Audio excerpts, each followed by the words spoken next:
मैंने पुरुषों को अपना जीवन काल पैसा बनाते हुए बिताते देखा है, और मैं अमेरिका के कुछ सबसे अमीर पुरुषों को जानता हूं, और मुझे पता है कि उनमें से कुछ कितने दुखद और निरीह हैं। मैंने देखा है कि पुरुषों को राजनीतिक शक्ति प्राप्त करने के लिए अपना पूरा जीवन भरसक प्रयास करना पड़ा है, और उन्हें राजनीतिक शक्ति मिलने पर भी वह संतोष, शांति, खुशी और पूर्ति नहीं मिलती है जो उन्होंने सोचा था। लेकिन यहां एक दिलचस्प बात है, मैंने कभी किसी व्यक्ति को ईमानदारी से यीशु मसीह को अपना जीवन देते नहीं देखा है, लेकिन उन्हें जो कुछ नहीं मिला, वे क्या ढूंढ रहे थे, वह हमारे दिलों और हमारे जीवन की सबसे गहरी इच्छाओं को पूरा करता है। मुझे आश्चर्य है कि आपको मसीह के पास आने के लिए और कितने उपदेश सुनने होंगे, भगवान को और कितनी चेतावनी देनी होगी, और कितनी और कब्रें खोदनी होंगी। निर्णय लेने से पहले कितने और भूकंप या बवंडर और बाढ़ आने के लिए कितने और युद्ध होंगे। क्रूज पर चोर ने उस पल को ले लिया और कहा कि भगवान मुझे याद रखे, और उस पल यीशु ने कहा कि तू स्वर्ग में मेरे साथ रहेगा। आप जल्दी से अपना निर्णय और प्रतिबद्धता ले सकते हैं और याद कर सकते हैं कि भगवान आपको प्यार करता है। उसके पास आपके जीवन के लिए एक योजना है। आप पापी हैं, आप पाप से, भगवान से अलग हो गए हैं, और इस पाप के कुछ परिणाम चिंता और चिड़चिड़ापन और जीवन में उद्देश्य की कमी है। साथ ही साथ कुछ गंभीर अनैतिक पाप जिनके बारे में हम पढ़ते हैं। परमेश्वर ने आपके पाप को माफ करने के लिए क्रूस को एक साधन के रूप में प्रदान किया है, लेकिन आपको व्यक्तिगत रूप से मसीह को अपने प्रभु और अपने सुरक्षित के रूप में स्वीकार करना चाहिए। आप और आप अपने दिल के शांत क्षेत्र में अकेले हैं। हमें यह निर्णय लेना होगा।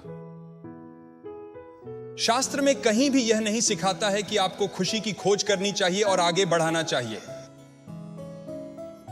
आप अपने कर्तव्य के साथ अत्यधिक खुशी और संतोष अनुभव करेंगे। आप खुशी पाते हैं क्योंकि आप ईश्वर के सामने अनुशासित जीवन जीते हैं। आपके पास आनंद की एक लंबी अवधि होगी, लेकिन कहीं भी भगवान यह वादा नहीं करते हैं। खुशी पूरी मानव जीवन यात्रा का प्रमुख लक्ष्य होना चाहिए। यह लक्ष्य नहीं है। हमारा लक्ष्य ईश्वर का आज्ञा पालन करना है। हमारा लक्ष्य ईश्वर की इच्छा को पूरा करना है। हमारा लक्ष्य यीशु मसीह का शिष्य बनना है। और जैसे जैसे हम आगे बढ़ते हैं, हम रास्ते में यहां और वहां खुशी उठाएंगे। यदि आप भगवान की इच्छा महसूस करते हैं, बदलने और एक नया व्यक्ति बनने की इच्छा, तो वह भगवान आपके दिल से बात कर रहा है। और जैसा कि आप जवाब देते हैं, वह आपको बदलने की क्षमता और शक्ति देगा, क्योंकि उसे बदलना होगा। देरी से सही निर्णय मुश्किल हो जाता है, और अनिश्चितता अपने आप में एक विकल्प है। आप आज रात फैसला करते हैं कि आप किसी अन्य समय तक इंतजार करेंगे। यह भगवान से दूर एक विकल्प है, और आपका दिल कठिन हो जाता है, बाइबल कहती है। और अगली बार जब आपको मसीह के पास आने का अवसर मिलेगा, तो आपका दिल उतना तैयार नहीं हो सकता जितना आज रात है। वह आपके दिल में उस ब्रह्मांडीय शून्य को महसूस कर सकता है, क्योंकि आपके दिल में वह शून्य इसलिए बना हुआ है क्योंकि आप भगवान की छवि पर बना हुए हैं, और भगवान के बिना वहां एक शून्य है जिसे केवल भगवान भर सकते हैं। और कुछ भी भर नहीं सकता। शादी इसे भर नहीं सकती, दवाएं इसे भर नहीं सकती, सेक्स, शराब इसे कभी नहीं भर सकते, मित्रता इसे भर नहीं सकती, चर्च इसे भर नहीं सकता, धर्म इसे भर नहीं सकता, लेकिन यीशु मसीह का व्यक्ति इसे भर सकता है, और आपको आज रात से एक नया जीवन दे सकता है, यदि आप मसीह की चुनौती को स्वीकार करने के लिए तैयार हैं, जो आपसे इतना प्यार करता है कि वह क्रॉस पर मर गया और फिर से उठा और आज रात जीवित है, आपके दिल और अब आपके जीवन में आने के लिए तैयार है। लेकिन मसीह आपके अतीत को बदल सकता है। वह क्रूस पर मर गया ताकि आपने जो सारे पाप किए हैं, जो सारी गलत चीजें आपने कभी की हैं, क्षमा की जाए। तुम्हें क्या करना है? तुम्हें अपने पापों की माफी मांगनी होगी। इसका मतलब है कि आप अपने जीवन शैली में बदलाव के लिए तैयार रहें। आपके पास इसे करने की शक्ति नहीं हो सकती। आपके पास अपनी गलत आदतें छोड़ने की शक्ति नहीं हो सकती। आपके पास अपनी पत्नी से फिर से प्यार करने की शक्ति नहीं हो सकती है। आपके पास अपने पूरे जीवन को बदलने की शक्ति नहीं हो सकती है, जिसे आप जानते हैं कि बदलने की जरूरत है। लेकिन अगर आप मसीह को स्वीकार करते हैं तो वह आपको शक्ति देंगे। आप कहते हैं, ठीक है बिली, मुझे नहीं पता कि और क्या करना चाहिए।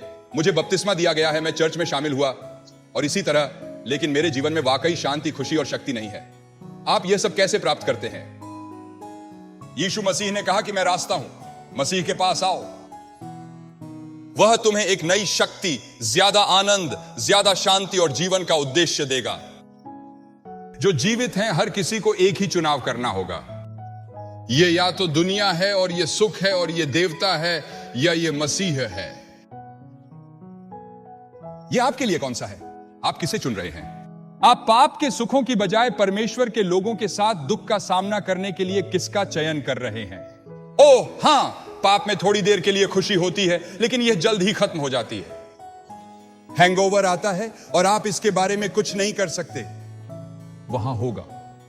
ईसाई को चुने और वे आनंद और शांति के अलावा कभी भी हैंगओवर नहीं होंगे। और यह एक तत्काल निर्णय है, क्योंकि देरी करना सही निर्णय को कठिन बनाता है। अनिश्चितता अपने आप में एक विकल्प है। निर्णय न करना है। यदि आपके पास आज रात अटलांटा के लिए उड़ान का टिकट है और आप यह तय नहीं कर सकते हैं कि जाना है या नहीं, यदि आप प्रस्थान समय से पहले इंतजार करते हैं तो चुनाव किया जाएगा। आपके बिना विमान उड़ान भरेगा। निर्णय लेते हैं कि हम उन्हें लेते हैं या नहीं। समय तय करता है कि आप नहीं करेंगे या नहीं, और समय हमेशा आपके खिलाफ तय करता है। आपके दिल की गहराई में एक ऐसा अकेला क्षेत्र है जहां जीवन की सबसे बड़ी लड़ाई अकेले लड़नी होती है। यह आपका क्रिसमस के बारे में निर्णय है, जिसे आपके माता पिता या चर्च आपके लिए नहीं ले सकते। आपके दोस्त या प्रेमी आपके लिए इसे नहीं कर सकते। आपको इसे खुद ही करना होगा और आज रात निर्णय लेना होगा। आज रात यहां सैकड़ों लोग हैं जिन्हें आज रात निर्णय लेना होगा, और आपका निर्णय आज रात हां या नहीं तय करेगा कि आप अब से 100 साल कहां होंगे। अगर आप निश्चित नहीं हैं कि आप भगवान से मिलने के लिए तैयार हैं या स्वर्ग जाने के बारे में आश्वस्त नहीं हैं और आपके पाप क्षमा किए गए हैं, तो आप आज रात इसे सुनिश्चित कर सकते हैं। मुझे विश्वास है कि आप में से कोई भी आज रात दुर्घटनावश यहां नहीं आया है। मुझे यकीन है कि आप इस विशेष रात यहां हैं क्योंकि यह वह रात है जब आप भगवान से एक नए तरीके से मिलने और उसे अपने दिल में प्राप्त करने के लिए हैं।